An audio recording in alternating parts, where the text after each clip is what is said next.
Hello, everybody. Welcome back to another episode of the Capital Gains Tax Solutions podcast. As always, not having a clear plan is the enemy. Having proven tax deferral strategies such as the DST, the Deferred Sales Trust, is the best way to exit highly appreciated assets tax deferred so you can create, preserve, and grow your wealth. I'm your co-host, Pearson York, filling in for Brett Schwartz. As always, we bring on amazing guests. Today, we have a fantastic real estate agent out in the Bay Area of California, Stephen Minchin. Been a broker for about 30 years. We're going to talk about the market. We're going to talk about, how things are going and how to defer taxes on the sale of primary residence. So, Steve, how you doing, my friend? Good. How are you doing? I'm doing awesome, man. Awesome. For So, having me. 30 years in brokerage. You've seen some stuff. You've seen some market cycles. We're going to get right into it today. Tell me, what are you seeing out there today? So, what I'm seeing out in San Francisco and the Bay Area is a great majority of people a year and a half ago refinanced their home below 3%. So, there's a very low motivation to sell properties, and they have amassed huge equities in their homes. So, what I see is the concept of we have a low interest rate and we have a huge amount of equity. And that's always the trick of getting people to sell their home. What that has done is removed inventory from the market, making a very tight inventory market, which has maintained prices on most properties. There are some exceptions to that rule. Yeah, absolutely. And I'm just for context, everybody, I'm out in Newport Beach, California. So Steve and I are both in California. I would say in very high affluent areas with highly appreciated, expensive primary homes. And I can echo that for sure. People refied, they don't want to sell. Where are they going to go? And if they do sell, right, and they are downsizing or whatever, they're basically paying the same price. Yep. With the interest rates, and they're losing out on a bunch. So it doesn't make a whole lot of sense. So inventory is absolutely low. However, there is this kind of ongoing trend that, unfortunately for us Californians, we have to discuss, and that is the mass exodus that's happening from these affluent areas due to whatever the factors are, high taxes, political reasons, whatever. But people are leaving California and they're going to Florida and Texas and so on and so forth. So, Steve, how are you seeing that affect the Bay Area real estate market? Well, I have 5 clients right now that are all leaving San Francisco for various reasons. A lot of the reasons are similar. The tax structure is better in other states. The other states are welcoming of businesses. And a lot of people are somewhat tired of the political structure where some of the problems that exist with homelessness, crime, they feel hopeless and trying to get resolutions. So they've decided to relocate. I see a lot of people going to North Carolina, Florida, and one this week going to Chicago, believe it or not, which is not necessarily a better crime area, but I think a better tax area. So I do see this, and it's affecting real estate, which means there's fewer buyers wanting to come into the area to take over these properties that are on the market. So we see a little less migration into San Francisco, but a lot of migration out. So that's where you see some, valuation issues. Sure. How is that affecting your guys' prices? So prices have actually statistically come down. They say 12% if you look at the numbers. As someone in the field, I do not see prices dropping on properties that are well positioned, that are what a consumer wants. They're not necessarily dropping, but the buyer pool has gone from maybe 10 people interested to maybe one person or maybe two. So the interest levels usually decrease because of people not wanting to relocate into the city. Yeah, absolutely. How are you guys overcoming this challenge right now? What's the strategy? So the strategy in overcoming is always about the price. No matter how you slice the apple, at some point, a price will overcome a negative. So I tell all my clients that if you want to sell your home and you're absolutely serious about selling your home, price will overcome a lot of objections. So we work on pricing, we work on position of home, how it's presented to the market through various strategies. And if it's priced right and the market position is looking good, it will probably sell. If you're priced at market or above, probably not. It'll take a long time now. Yeah, definitely. We're seeing that here as well in Newport Beach. Those coastal cities, right? The real estate down here, and up there too is what's interesting is that in those highly desirable areas, like Yes. those properties are still selling. I mean, an $8 million beach house just sold the other day. Like there's still buyers out there who want to be in this area for a variety of different reasons, right? Not every single person is leaving. Nope. Uh, you know, although a lot of people are. So we have two things kind of going on that that we want to touch on. We have a seller who may not really have a very high incentive to sell because of locked in good debt. They've got a lot of equity. They may have capital gains tax. Where are they going to go? They have their family here, right? Yep. They're not necessarily looking to move. However, there might be a person that's like very interested in getting out, and the taxes and everything. They don't care about their interest rate, but they do care about their capital gains tax. And so I wanted to just kind of touch on that really quick. What's the biggest frustration that you're finding with sellers who are looking to relocate that have a ton of equity in their property?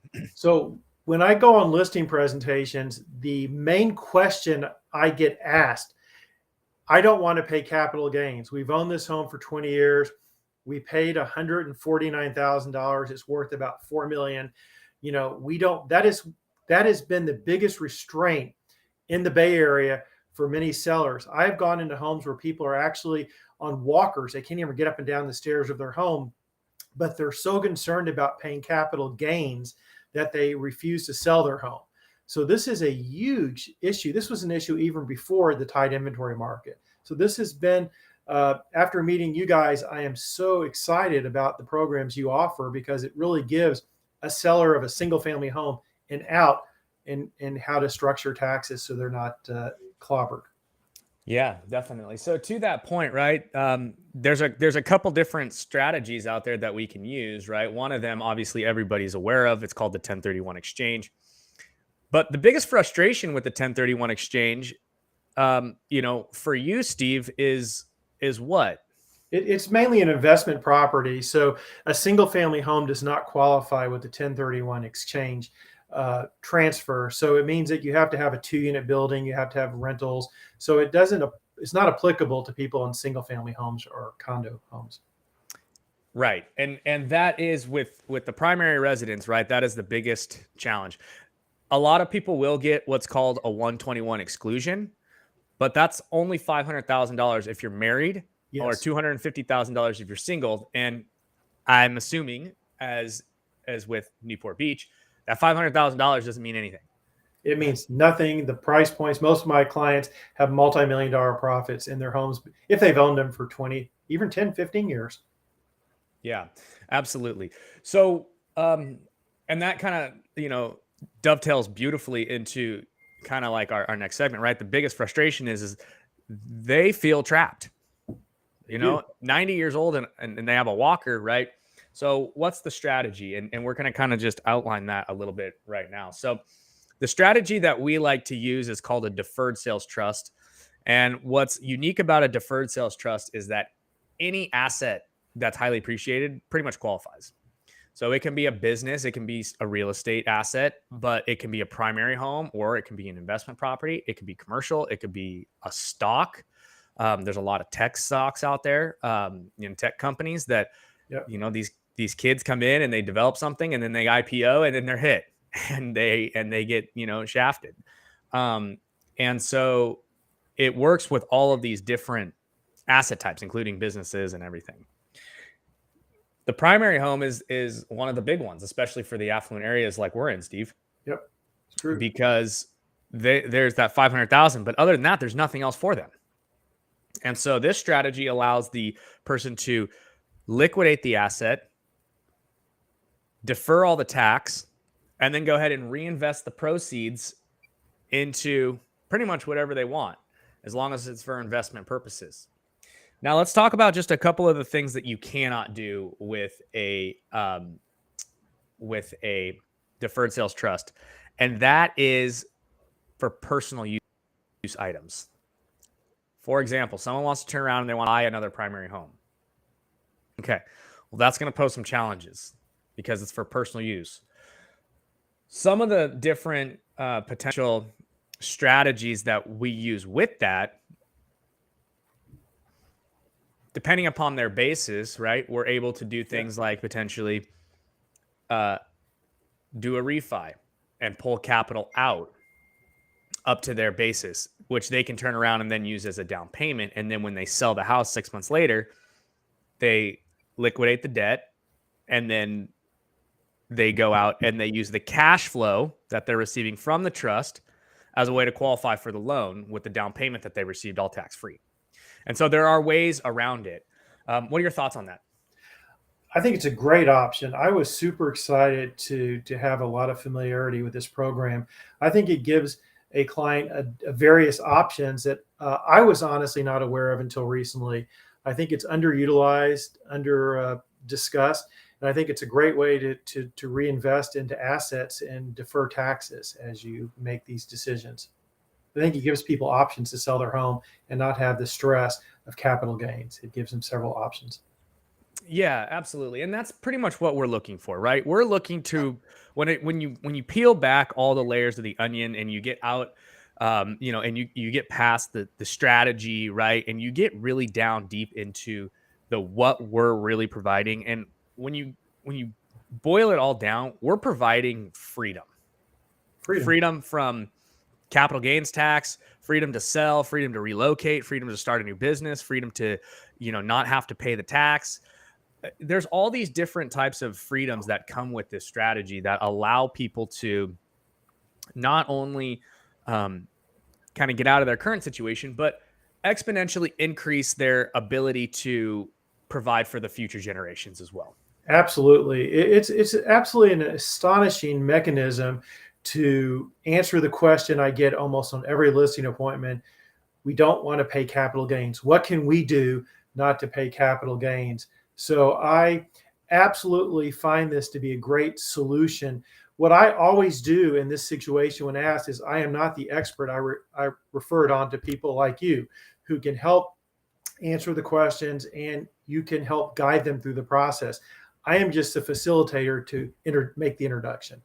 I am not going to be the knowledgeable person on the techniques as you are in your group. Excellent information you guys offer.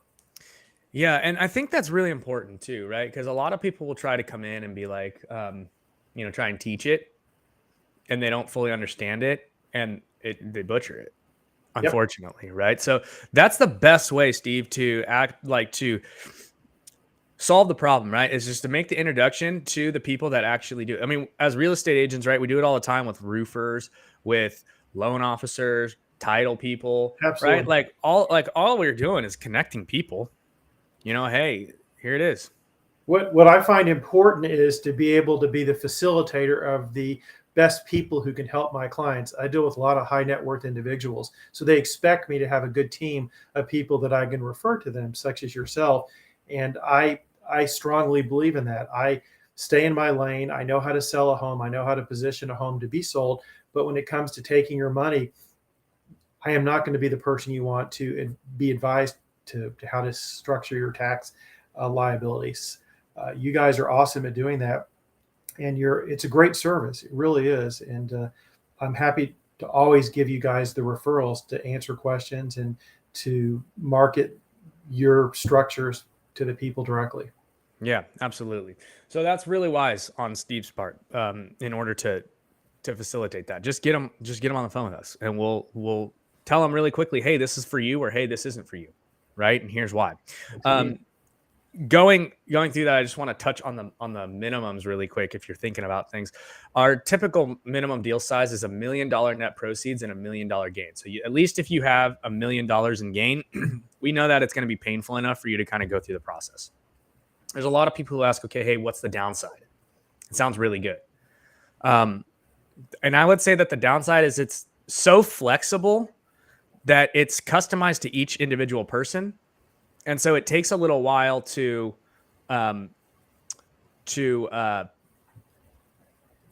really build the plan around what you need and your goals and everything. And it requires some time with you and your professional team, your CPAs, right? Your real estate agents, your tax attorneys, your estate planning attorneys. Like, all of these people need to get involved because we want to know what's all going on so that we can position you in the best light. One of the unique things about the deferred sales trust is that it's a cornerstone strategy. It's used in conjunction with other strategies. And when you multiply them, they compound. And when they compound, you're generationally increasing your wealth, exponentially increasing your ability to invest, net of attorney fees and net of taxes. And so it's a phenomenal strategy, a phenomenal solution to a really interesting problem that a lot of people haven't solved for a long time. So Well, I think it's a huge problem. As I said, it comes up on every meeting. So I think with the solution to that problem opens the real estate market for listings. I firmly believe that if that one issue can be resolved, about 80% of the people that I speak with would be comfortable enough selling their home. I mean, I don't think someone 90 years old wants to live in a home that they can't even walk down the stairs to leave the house. I don't think that's their intention, but their fear of taxation is greater than the fear of discomfort of living somewhere it's not appropriate for them. yeah, absolutely.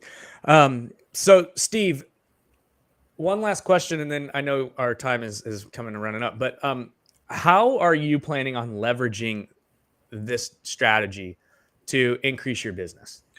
On every single listing appointment, I am going to make a recommendation before they make a decision. They speak with you. I believe that what you offer is so powerful in having solutions to the problem that I most hear about, which is capital gains, that I think it's worth a discussion with every person that fits the criteria. And in my area, $1 million is not considered a lot of profit, honestly. So the people that I speak with should have a dialogue with you to see if it fits for their strategy, to see if there's a further interest in trying to save the capital gains, which is so important to most of my clients. Yeah, absolutely. Awesome. So, okay, Steve, we're coming up on our time here, but do you have any parting words for the audience? Do you have any pieces of wisdom? I would tell everyone that the housing market is strong. If you're thinking about making some decisions, don't let capital gains get in the way of making that decision. If you're thinking about making a decision if the market's going to get better, it is what it is. We know today what it is. It's still good. Newport Beach, San Francisco are solid markets. There's still people with resources that are buying, maybe not as many, but they're still out there. And I'd recommend you make decisions based on today, not the future. Absolutely. Steve, where can people find you? I am at the Minction Team. So it's Steven@theminctionteam.com, or my cell phone is 415-690-0352. I'm good at text, email, or, whichever works. Phone calls. Phone calls. I love those too. Phone calls. Everything. I'm very responsive on my new Apple 14. Awesome. Okay. And that's Steven with a V, Steven at Minchen, Minchen, team, team.com. Awesome. Look for Steve Minchen. If you are in the Bay Area, if you have a capital gains tax problem, reach out to Steve so he can reach out to us. I can reach out to you guys. You're the experts. If you're looking to liquidate an asset, any highly appreciated asset, and you want to learn more about capital gains tax solutions, you can go to capitalgainstaxsolutions.com. We have a mastermind every Friday at 10 a.m. Pacific, 1 p.m. Eastern.